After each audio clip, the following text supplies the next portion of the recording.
Salam alaikum, Azul Filaoun. Bonsoir. Algérie, un pouvoir qui parle beaucoup, mais dit-il encore quelque chose? Il y a des semaines qui résument un climat politique à elle seule. Celle-ci en fait partie.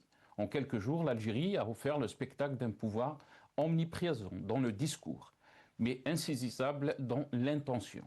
Tout bouge, tout s'agite, tout communique. Et pourtant, rarement le cap n'a semblé aussi flou. À l'extérieur, la diplomatie algérienne alterne fermeté, susceptibilité et signaux contradictoires. À l'intérieur, les institutions parlent d'organisation, de transparence et de régularité, pendant que le citoyen, lui, peine à encore percevoir un véritable horizon politique. Le problème n'est plus le silence du pouvoir, le problème désormais, c'est le bruit. Une diplomatie sous tension permanente. Les relations avec les Émirats arabes unis illustrent parfaitement cette ambiguïté stratégique. Alger refuse l'alignement, revendique son autonomie et veut préserver sa souveraineté diplomatique. Très bien. Mais à force de multiplier les messages implicites, les réponses émotionnelles et les postures défensives, la ligne devient illisible. Quand Abdelmadjid Tebboune qualifie le retrait des Émirats de l'OPEP de non-événement, en rappelant que le pilier de l'organisation est l'Arabie saoudite. Le message dépasse largement le cadre énergétique. Ce n'est plus de la diplomatie, c'est une démonstration de rapport de force symbolique. Puis vient cette phrase, le discours est fini, le livre est fermé. Mais est-il vraiment fermé? Car dans les faits, les tensions continuent de traverser les relations régionales, sous forme de campagne médiatique, de rivalité d'influence et de signaux indirects. Même logique avec l'Égypte. Les attaques virulentes de certains médias algériens contre Abdel Fattah Sisi ne peuvent être réduites à de simples débordements éditoriaux. Dans des systèmes politiques où les lignes rouges médiatiques existent, la répétition finit toujours par avoir une signification politique. Le danger ici n'est pas le conflit ouvert. Le danger, c'est l'ambiguïté permanente. Une puissance régionale ne peut pas parler à travers des sous-entendus, des éditoriaux agressifs ou des messages contradictoires. Une diplomatie crédible repose sur une chose simple, la lisibilité. Or, aujourd'hui, l'Algérie donne parfois l'impression de réagir davantage qu'elle ne projette. Une scène politique qui tourne à vide. Pendant ce temps, à l'intérieur du pays, les législatives du 2 juillet prochain ressemblent déjà à une mécanique administrative plus qu'à un moment politique. Des partis demandent une prolongation de délai de dépôt des candidatures. Les formations dénoncent des blocages logistiques, des lenteurs bureaucratiques, des difficultés de collecte des signatures. L'ANI répond par des garanties techniques. Les responsables institutionnels parlent de transparence, d'intégrité et d'indépendance. Mais au fond, une question domine. Où est le débat politique réel? Car ce qui frappe, ce n'est pas l'absence d'activité. C'est l'absence de souffle. Les partis parlent beaucoup, mais proposent peu. Les institutions communiquent beaucoup, mais convainquent difficilement. Les élections avancent, mais sans créer d'élan populaire perceptible. Le discours de Mme Leïla Slaoui s'inscrit précisément dans cette logique. Rassurer sur les procédures, défendre la continuité juridique, rappeler les garanties institutionnelles. Mais dans un pays traversé par une profonde crise de confiance politique, la régularité administrative ne suffit plus à créer de l'adhésion.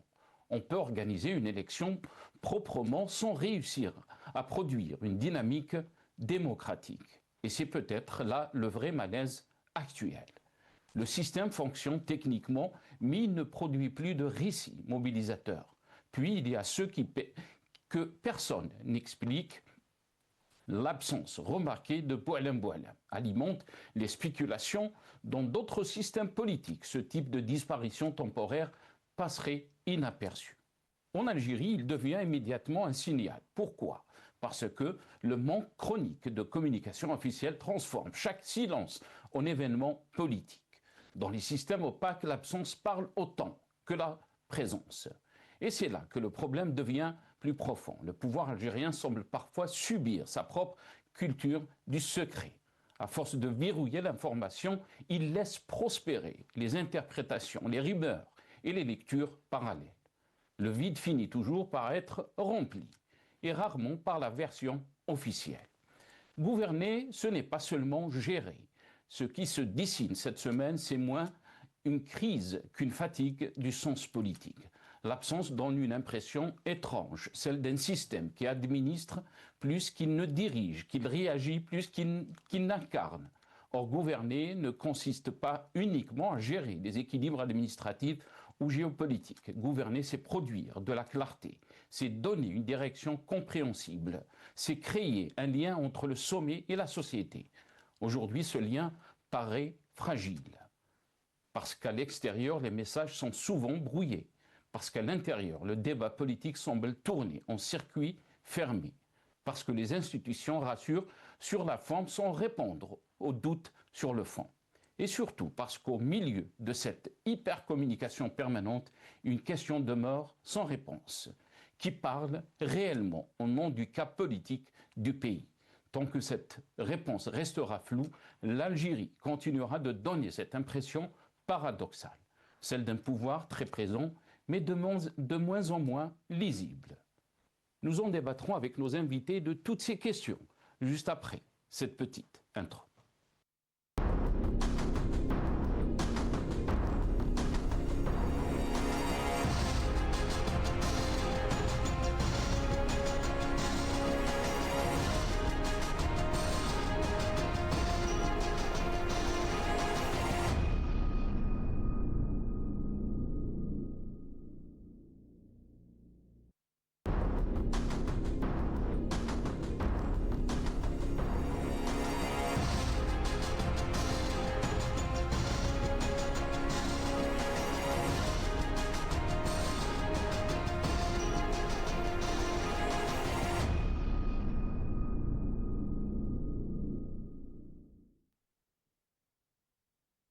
Rétro-info de la semaine. Donc on va revenir bien sûr sur toutes les questions qu'on a posées dans cette petite introduction avec nos invités ce soir. J'ai le plaisir d'avoir avec nous Adel Khalef, consultant international en télécom, bancaire et économie. Il est avec nous depuis Londres via Skype. Adel Khalef, bonsoir. Merci beaucoup d'avoir accepté l'invitation.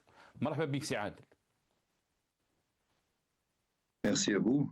Merci beaucoup pour votre invitation. Je me réjouis d'être parmi vous ce soir et je suppose qu'il y a beaucoup de points à énumérer. Merci beaucoup, Adel. Merci d'avoir accepté l'invitation. Très content de vous avoir parmi nous ce soir. Et on a aussi le plaisir d'avoir avec nous Kamel Mouktifi, militant politique depuis le Canada. Il est avec nous via Skype aussi. Kamel Mouktifi, bonsoir. Merci beaucoup d'avoir accepté l'invitation. Azrouf Laksi Kamel, merci beaucoup d'avoir accepté l'invitation. Bonsoir Nassar, bonsoir aux invités, bonsoir à l'équipe Maghrébia et bonsoir à celles et ceux qui nous écoutent maintenant. J'espère qu'on va avoir un débat riche. Apparemment, il y a plusieurs points. Et merci pour l'invitation. Merci. Merci beaucoup, Kamel, d'avoir accepté l'invitation. On a aussi depuis Alger, Mohamed Labdoussi, secrétaire national au sein du parti du RCD, chargé aux élections, donc qui est avec nous par téléphone. Mohamed Labdoussi, bonsoir. Merci beaucoup d'avoir accepté l'invitation. Bonsoir Nassar, Zulf Laouen. Bonsoir aux invités. Merci pour l'invitation. Merci beaucoup Mohamed Labdoussi. Merci d'avoir accepté l'invitation. Zulf bien sûr, on a exposé les points qu'on va débattre avec nos invités. On va commencer d'abord par cette question internationale et ses relations diplomatiques entre l'Algérie et les Émirats arabes unis.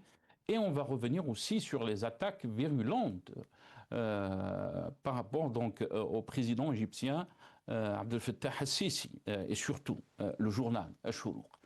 D'abord, ce clip du chef de l'État Majid Tebboune sur donc, le retrait des Émirats arabes unis de l'OPEP et l'OPEP+. On l'écoute.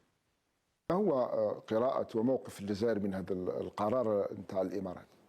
لا حدث لا حدث. الدول العربية الركيزة الأساسية في الأوباب سي المملكة العربية السعودية شقيقة سي صار ركيزة. وما نزيدش نقول حاجة أخرى لأن انتهى الخطاب وطوي الكتاب معهم. فيني شامي شامي والبغدادي بغدادي. شامي شامي البغدادي بغدادي. انتهى الخطاب وطوي الكتاب donc a déclaré Abdelmajid Tebboune concernant donc les relations avec les Émirats arabes unis, et surtout la question qui a été posée par rapport au retrait des Émirats arabes unis de l'OPEP et de l'OPEP+. On va l'écouter aussi dans un autre clip avant de donner la parole à nos invités. احنا بالنسبة لدول الخليج ما عدا دولة ما نذكرش اسمها الشيء الآخر كل أشقاء ونتعاملوا يوميا وما فيش مشكل، ما عندنا حتى مشكل لا مع أشقائنا السعوديين ولا الكويتيين ولا العراقيين ولا ما عندناش القطريين، أصبحنا اليوم تعامل مكثف مع بعض، العمانيين نفس الشيء، ما عندناش مشاكل. المشاكل اللي يجي يخرب لي في بيتي ولأسباب مشبوهة، داخلوا في أمور اللي ما خليناش دول عظمى تتداخل فيها. فين خليك أنت تدخل لي في أمور داخلية؟ لا، بقى في قدرك ورانا أشقاء. Voilà, donc Adel Khalef, je vais commencer cette question avec vous. Comment peut-on lire donc ces déclarations du chef de l'État Abdelmajid Tebboune? D'abord, on a commencé avec son dernier entretien où la question a été posée par rapport au retrait des Émirats arabes unis de l'OPEP et l'OPEP+. La réponse donc d'Abdelmajid Tebboune était très claire. C'est un non-événement. Bien sûr, et la fin du discours, on va dire, et le livre donc a été fermé par rapport à cette question.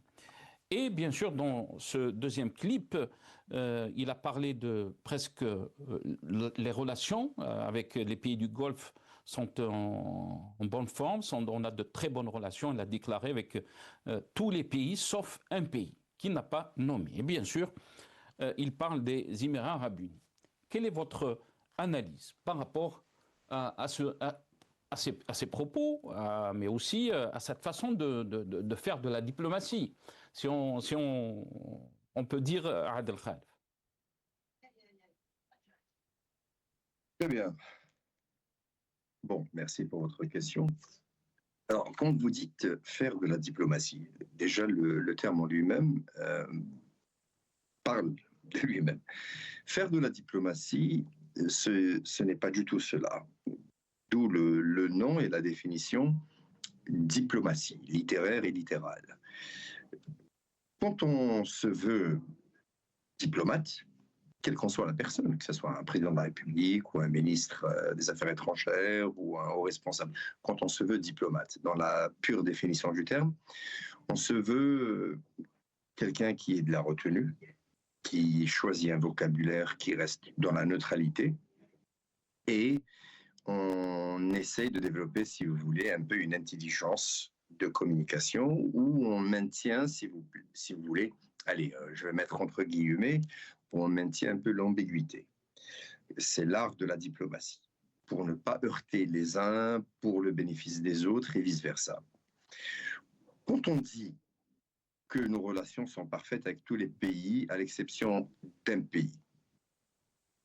Donc, chacun voit midi à sa montre. Mais si vous avez un problème avec un pays particulièrement, il faut le dire. Il faut le dire par le canal diplomatique, il faut le dire par le canal médiatique qui exprime un mécontentement.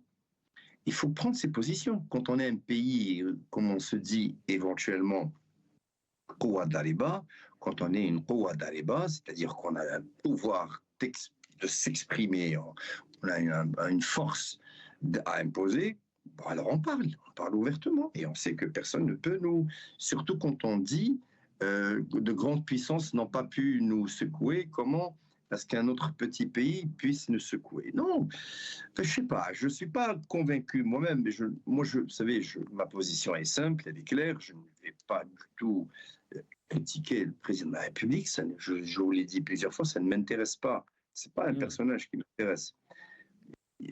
Mais quand on est un président de la République, et si on est mécontent de quelque chose, on parle au nom d'une nation, au nom d'une patrie, au nom d'un pays. Si on a des faits avérés, qui sont clairs, qui sont visibles, et qui sont indiscutables et qui sont non contestables, donc avec des éléments probants, Bon, ben, alors on exprime son mécontentement. Et d'ailleurs, quand on s'exprime, donc quand on s'exprime, si on n'est pas content avec quelque chose, si on est un peu gêné par quelque chose, on s'exprime. Si on est dans ce type de communication, ben, ça veut dire que on n'est pas aussi fort que ça. Mais bon, attention, ça c'est ma lecture à moi. Ça ne veut pas dire que ce que je dis, c'est des textes religieux.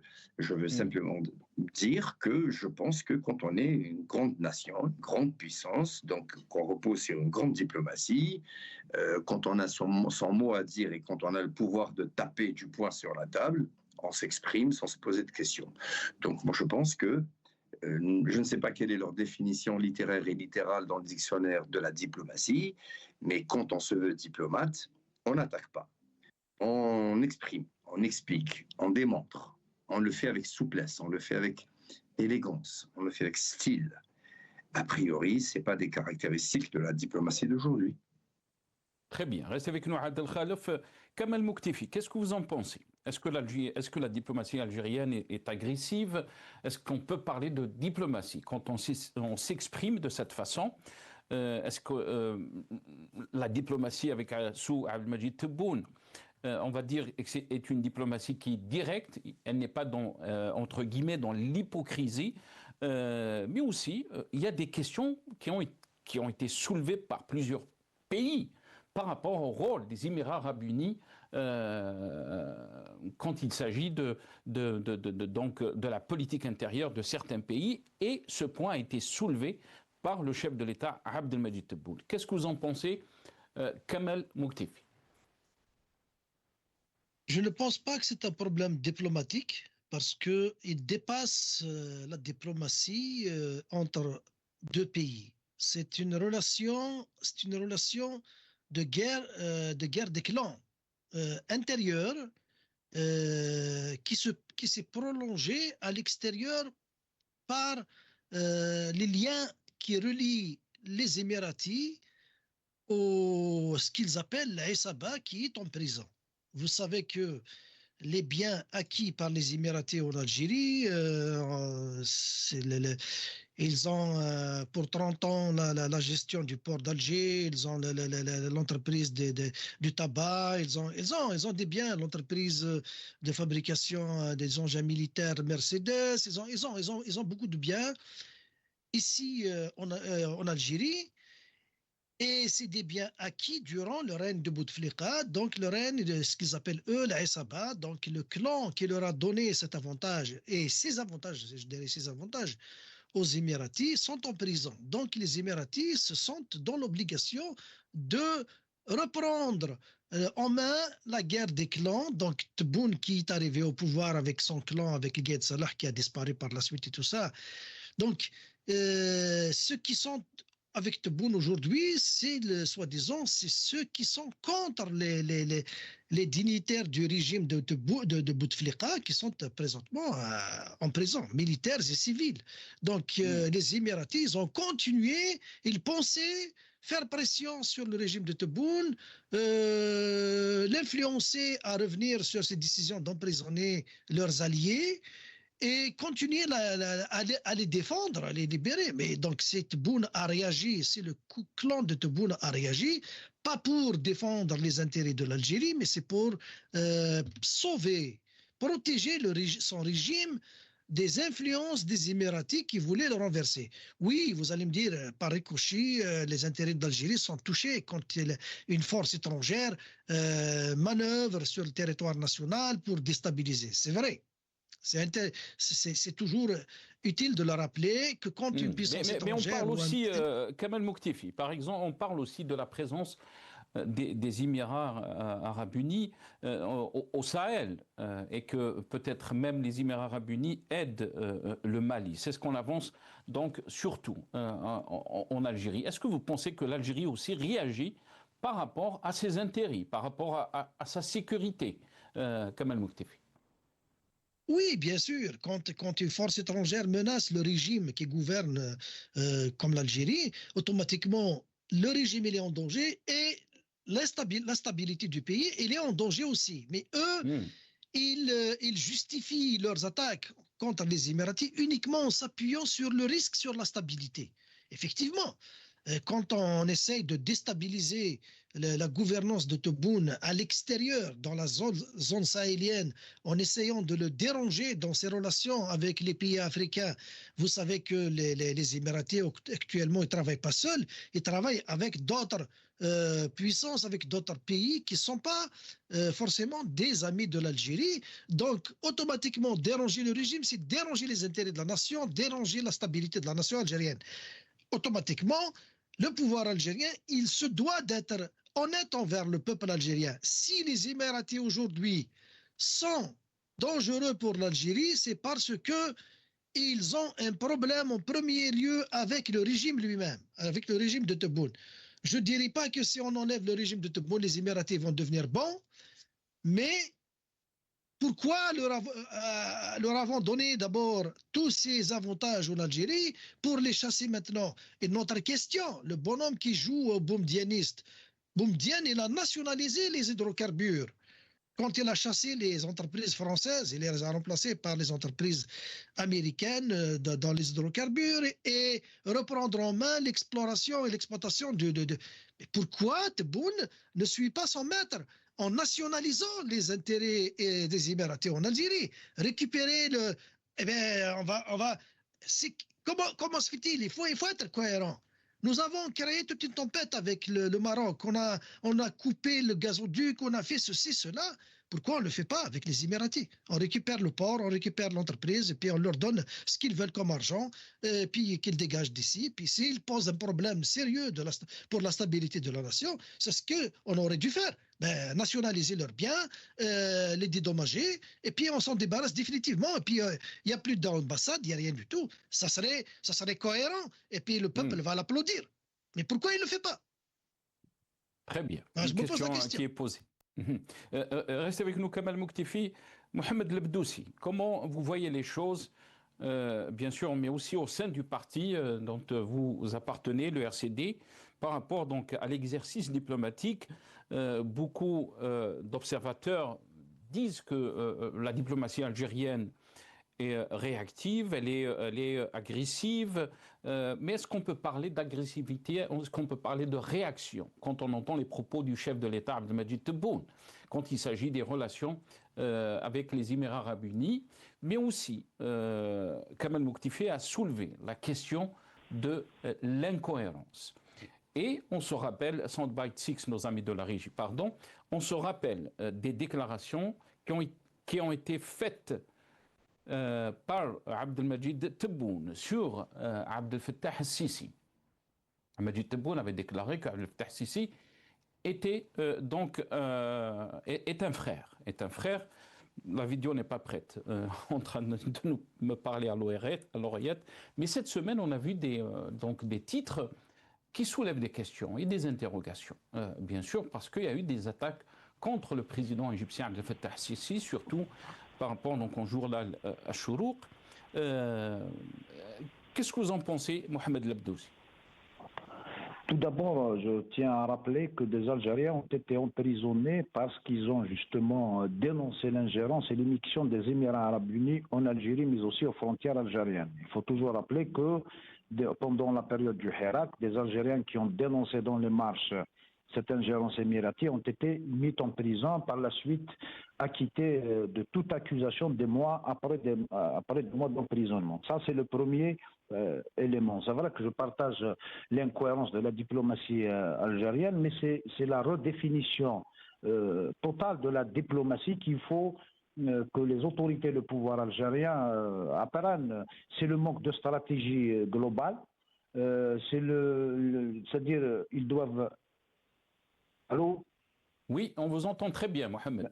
Ah, très bien. Donc, tout le monde constate qu'il y a absence totale de stratégie globale au niveau diplomatique dans notre pays, c'est-à-dire qu'il doit mêler une stratégie politique d'abord, par la suite économique, mais aussi dans notre voisinage immédiat, parce que l'essentiel des ingérences des problèmes causés, que ce soit par les Émirats arabes unis, mais aussi les États-Unis et la Russie, se situent dans le Sahel principalement, et l'Afrique d'une manière générale, qui devient un terrain de lutte et de positionnement international dans lequel l'Algérie a été complètement absente en Afrique, mais surtout éjectée, si j'ose dire, dans la région du Sahel, que ce soit au Mali, au Niger, au Tchad et au Burkina Faso.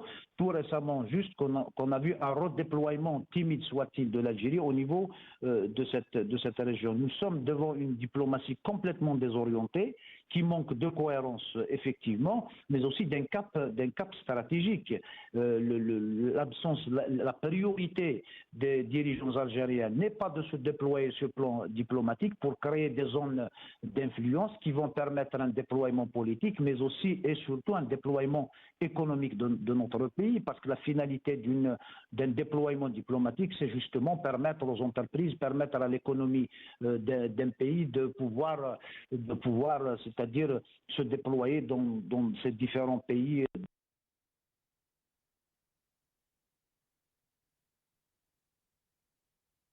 Mohamed Lebdoussi, est-ce que... Mohamed Lebdoussi, je ne sais pas si on a perdu Mohamed Lebdoussi.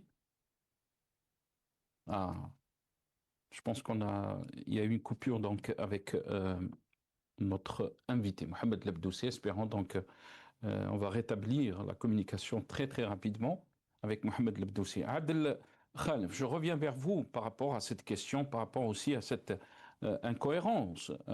Je ne sais pas si nos amis de la régie ont la vidéo donc des déclarations de Abdelmadjid Tebboune concernant donc Abdel Fattah al-Sisi, qui l'avait qualifié auparavant d'un frère. Et bien sûr, il y a eu des attaques cette semaine et surtout le journal Ash-Shuruq qui a titré en arabe Al-Sisi يلعب بالنار واختار الوقوف في المكان والزمان الخاطئ. Mais aussi le journal Al-Watan qui a déclaré crise au Moyen-Orient, l'Égypte vole au secours des Émirats arabes unis. Le peuple égyptien déjà éprouvé par l'inflation galopante et les punneries perçoit ce partenariat comme une nouvelle aliénation donc de la souveraineté nationale au profit d'alliés régionaux controversés. Donc, peut-on lire dans l'article du journal Al-Watan. Mohamed Lebdoussi, est-ce que vous êtes avec nous? Oui, Nassan, oui. Désolé, on a été coupé, donc je vous laisse continuer votre analyse. Donc, en somme, on se retrouve en Algérie devant un discours diplomatique qui doit être destiné aux partenaires étrangers, aux pays de la région, mais au monde entier. Plutôt, nous sommes en Algérie dans un discours diplomatique qui tente de rassurer les Algériens, qui tente justement de prouver qu'effectivement nous sommes dans la diplomatie du non-alignement de l'époque, nous sommes dans la diplomatie de la fraternité qui n'existe plus.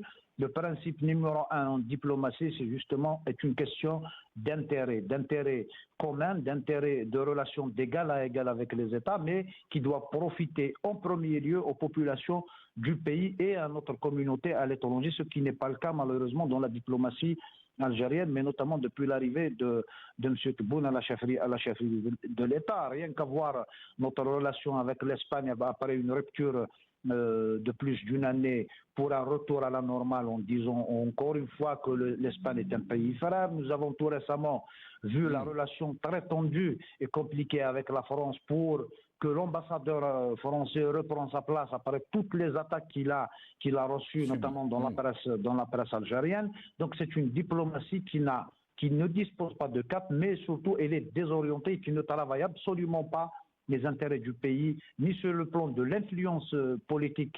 J'insiste sur le cas de l'Union africaine et la perte d'influence algérienne au sein de l'Union africaine, mais surtout le déploiement économique, notamment pour les entreprises algériennes qui disposent de capacités de se déployer et surtout sur le marché africain qui est très connu comme étant un marché vierge, mais surtout là où il y a beaucoup donc d'opportunités d'investissement et beaucoup d'opportunités de consommation au niveau de ces différents pays africains.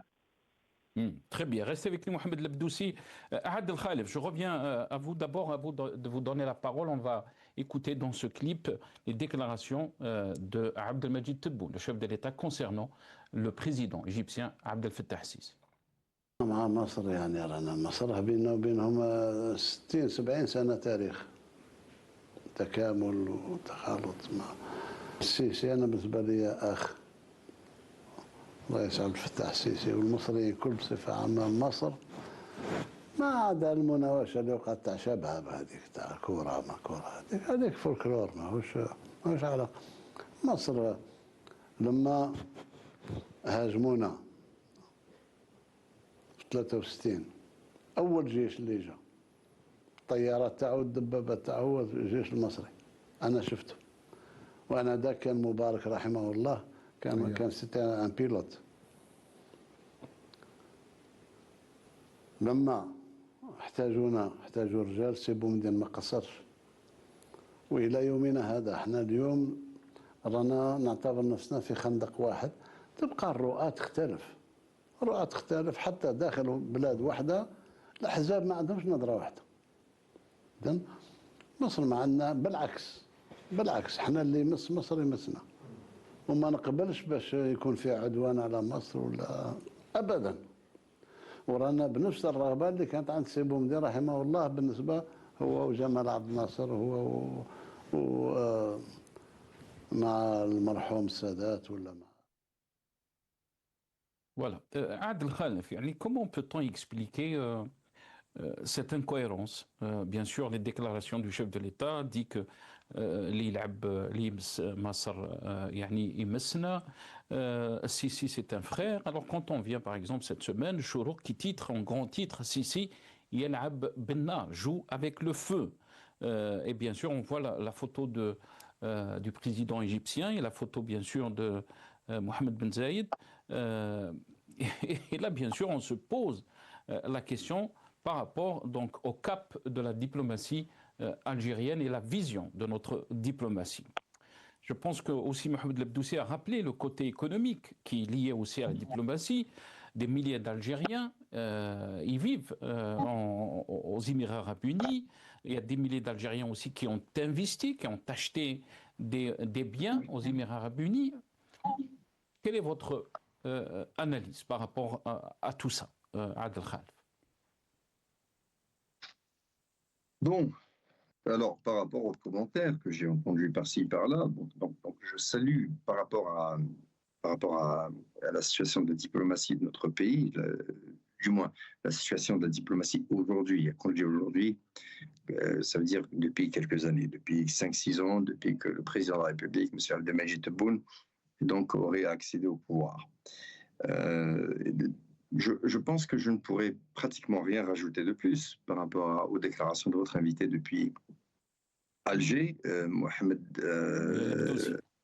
Voilà, il a cité un élément qui est très juste, très limpidement expliqué, quand il dit qu'il y a une absence de stratégie.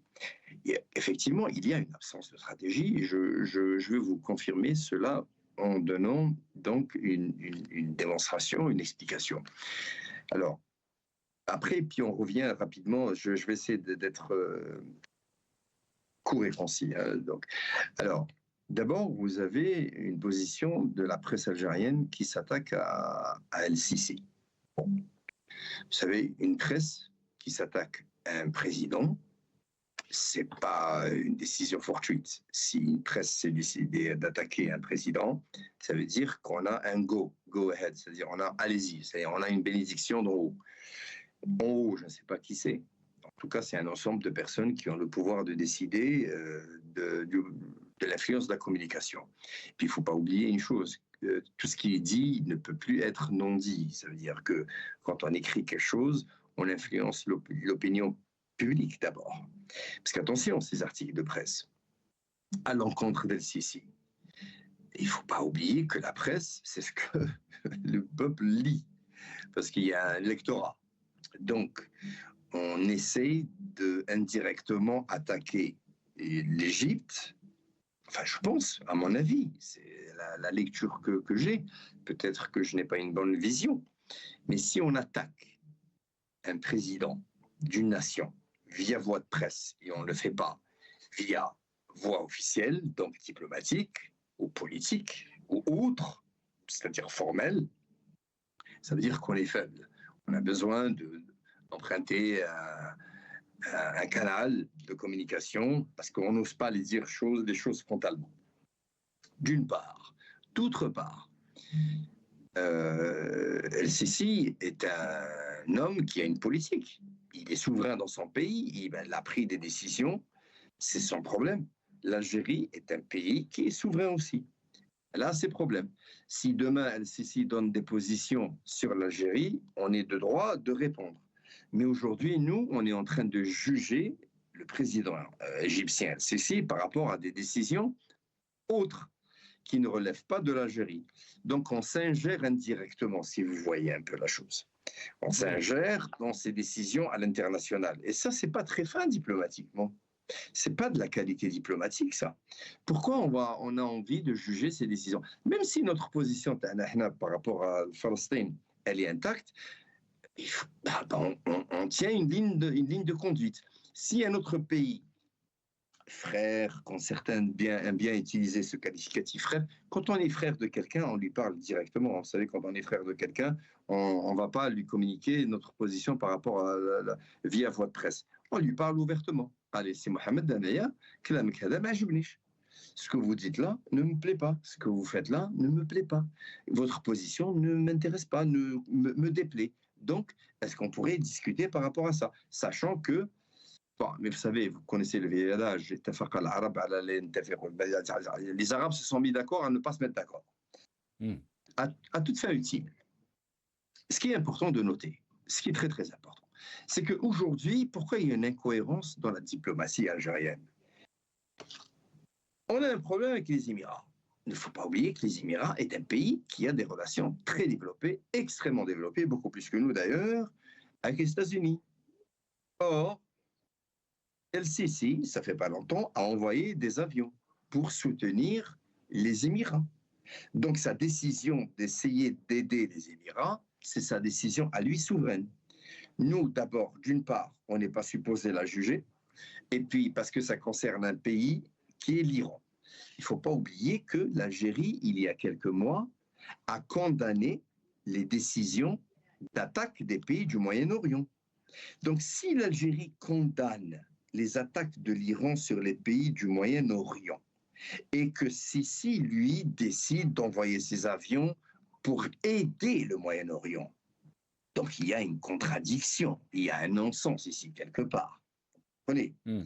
Donc il y a un langage qui d'une ambiguïté, ma foi, qui me paraît très malsaine, mal mesurée et mal contrôlée. Ceci d'un côté. D'un autre côté, n'oublions pas que l'Égypte entretient des relations très développées avec l'Arabie saoudite. Et je tiens à souligner que l'Arabie saoudite est actuellement en train de discuter dans l'ombre avec l'Iran pour signer un pacte de paix. Bien sûr, monnayant des opérations économiques. Vous savez, dans le monde aujourd'hui, tout s'achète. Et donc, si l'Arabie saoudite est en train de négocier un pacte de paix avec l'Iran parce que l'Arabie saoudite a compris que les États-Unis d'Amérique ne peuvent plus les protéger, comme ces derniers, donc je précise les États-Unis, prétendaient. Parce qu'attention, aujourd'hui, l'Amérique n'est pas l'Amérique d'il y a quelques années.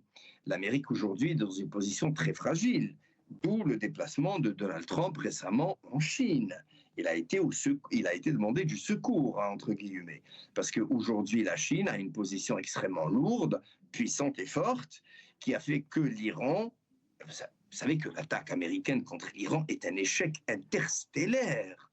D'ailleurs, regardez l'État sioniste ne peut pratiquement plus souffler le moindre mot. L'Iran, c'est un pays qu'il faut saluer, qu'il faut respecter, qu'il faut admirer, parce que pour moi, si l'Iran s'effondre, mais ça c'est, attention, ça c'est moi, c'est Adel Khalf. Pour moi, si l'Iran s'effondre, le monde musulman s'effondre. Mais bon, c'est un autre débat. Mais si l'Arabie saoudite est en train de négocier des positions de paix avec l'Iran et que l'Arabie saoudite entretient des relations avec les Émirats, qui sont voisins, amis, et que ces deux ne veulent pas froisser leurs relations avec les États-Unis, علاش نتايا tu vas juger la décision d'un autre pays qui se veut volontaire à aider les Émirats. Nous sommes un pays de non-alignés. Quand on est un pays de non-alignés, on ne prend pas des positions, on reste dans une neutralité. Donc c'est pour cela que votre invité d'Alger du RCD a dit quelque chose de très juste. Il y a un manque de stratégie. On voit clairement qu'aujourd'hui, il y a un déficit d'analyse, de maîtrise, de compréhension des événements géostratégiques internationaux. Et puis, on ne sait plus comment faire. Je finis par un point qui est très important, c'est que, je suis désolé, vous savez, encore une fois, moi je n'ai rien contre le président Tebboune, il ne m'intéresse pas, ce n'est pas mon problème, ce n'est pas quelqu'un que je veux juger. Mais il faudrait arrêter de dire que Tebboune pratique une politique de Houari Boumediene. Vous savez, Houari Boumediene, nous sommes en train de parler d'un très très haut niveau. C'est un bonhomme qui a fait un standing ovation à l'ONU, c'est un bonhomme qui a révolutionné notre pays, c'est un bonhomme qui a construit notre économie, c'est un bonhomme qui a fait que l'Algérie a son nom et sa parole frappée sur la table. Houari Boumediene, c'est une dimension autre. Je n'accepterai pas qu'aucun leader, que ce soit Tebboune avant lui ou après lui, je ne sais pas, mais en tout cas, pour moi, on ne se compare pas à Houari Boumediene. Très bien. Restez avec nous, Adel Khalef. Kamal Mouktefi, vous avez donc mentionné dans votre première intervention des intérêts claniques quand il s'agit de la direction de notre diplomatie. Mais aussi, dans l'analyse de Adel Khalef, il a bien sûr soulevé la question, la relation entre les Émirats arabes unis et l'Arabie saoudite. Il faut rappeler qu'il y a des tensions aussi entre ces deux pays, donc l'Arabie saoudite et les Émirats arabes unis. Est-ce que vous pensez que Alger, ou l'Algérie, ou le pouvoir en Algérie n'est pas en train de jouer de ces différends qu'il y a entre les Émirats arabes unis et l'Arabie saoudite, et qu'en fin de compte, l'Algérie essaie d'exploiter, si on veut dire, ces différents. Kamal Mouktefi, qu'est-ce que vous en pensez? C'est un choix que le pouvoir d'Alger a fait de se positionner avec un clan, avec un ensemble de pays, des pays dans le Golfe, dans la péninsule arabique, donc et de ne pas s'allier avec les Émirats arabes unis, parce que les Émirats arabes unis, on connaît leur acquaintance avec l'Israël, on connaît leur acquaintance avec le Maroc, et on connaît leurs objectifs sur la politique, donc sur la configuration de politique en Algérie. Donc elle a tenté de s'immiscer récemment. Certains de leurs larbins sont en prison aujourd'hui parce que ils ont été soupçonnés d'avoir reçu de l'argent pour soi-disant contribuer, mettre en place la stratégie de déstabilisation. Mais la position de l'Algérie de s'allier avec l'Arabie saoudite, le Qatar, le Oman et tout ça, ben l'Arabie saoudite n'a pas encore normalisé ses relations. C'était en cours, ses relations avec l'Israël. Les autres pays aussi n'avaient pas normalisé, si je me trompe pas, Oman et Saklik et tout ça, mais ils étaient sur le point. Si ce n'était pas l'attaque du mois d'octobre 2023, le Hamas, quand il a attaqué et tout ça, donc si ce n'était pas l'attaque de Hamas et la guerre qui s'en est suivie à Gaza et tout ça, le génocide de Gaza, si ce n'était pas ça, la normalisation allait bon train. Donc, et les Émirats arabes unis, ils ont déjà, ils les ont devancés dans cette normalisation. Donc l'Algérie, c'est une position actuelle, c'est une position par rapport à son conflit sur le plan interne et son soutien, les Émiratis qui soutiennent la politique marocaine et la menace israélienne par le biais du Maroc aussi, qui tente de déstabiliser par rapport à la position algérienne sur la Palestine. Donc, une fois que l'Algérie, enfin le pouvoir, le régime algérien, par manque de stratégie diplomatique, par manque de capacité à mieux gérer les relations extérieures, ils se sont retrouvés dans un conflit. Eh bien, il y a des amis et il y a des ennemis. Donc, il y a des adversaires, il y a des alliés. Et l'Algérie a choisi. Mais ne pensez pas que les Émirats arabes unis ont des difficultés avec l'Arabie saoudite ou avec à leur niveau, ils gèrent leurs intérêts. À leur niveau, ils gèrent leurs intérêts. Ce qui est problématique chez nous, c'est le régime d'Alger, le régime de Tebboune qui n'arrive pas à réaliser ce qu'il déclare réellement. Notre position de non-aligné, notre diplomatie qui n'est pas basée sur les sentiments, nos relations qui sont conjuguées avec le gagnant-gagnant, ça c'est le discours. Mais dans la réalité, c'est un régime qui est en difficulté à dépasser le sentimental pour rentrer dans le diplomatique, dans le politique, pour gérer les intérêts. Il est actuellement dans l'émotionnel. Le régime d'Alger, sur le plan démocratique et sur le plan diplomatique, il est dans l'émotionnel.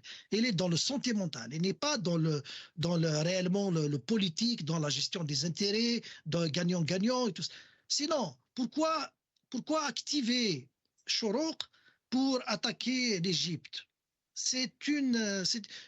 On sait que sur des questions extérieures, donc diplomatiques, Chorouk n'aurait jamais pris la décision de s'aventurer comme ça seul, sans avoir reçu un approval de la part d'Alger, de ceux qui leur donnent l'argent pour exister. Donc, et au niveau égyptien aussi, ils savent. Ils connaissent la nature du régime, ils savent que les médias sont contrôlés à 100%, si ce n'est pas à plus que ça, par le régime d'Alger. Donc Chorouk n'aurait jamais exprimé cette position si elle n'a pas été téléguidée par la présidence ou au moins le centre de décision au niveau du régime. Donc voilà un peu comment maintenant rattraper le tir avec les Égyptiens, sachant que on a de bonnes relations et on est condamné à garder de bonnes relations avec les Égyptiens. Malheureusement, on n'a pas une diplomatie, comme je l'avais dit, une diplomatie basée sur la raisonnement rationnel, sur une lucidité politique et diplomatique. C'est basé sur l'émotionnel et le sentimental. Donc c'est ça qui fait qu'on est tombé dans cette erreur. Très bien. Restez avec nous, Kabal Moktefi. On va prendre une petite pause pour revenir à la deuxième partie de cette émission et on va revenir à la question antérieure, la question qui a été soulevée par le journal, le magazine Jeune Afrique, où est passé Boualem Boualem, le directeur de cabinet du président donc algérien, mais aussi donc la question des élections législatives du 2 juillet prochain. Surtout qu'on a avec nous ce soir donc Mohamed Lebdoussi, secrétaire national du RCD chargé aux élections. Restez avec nous, on revient juste dans un petit moment.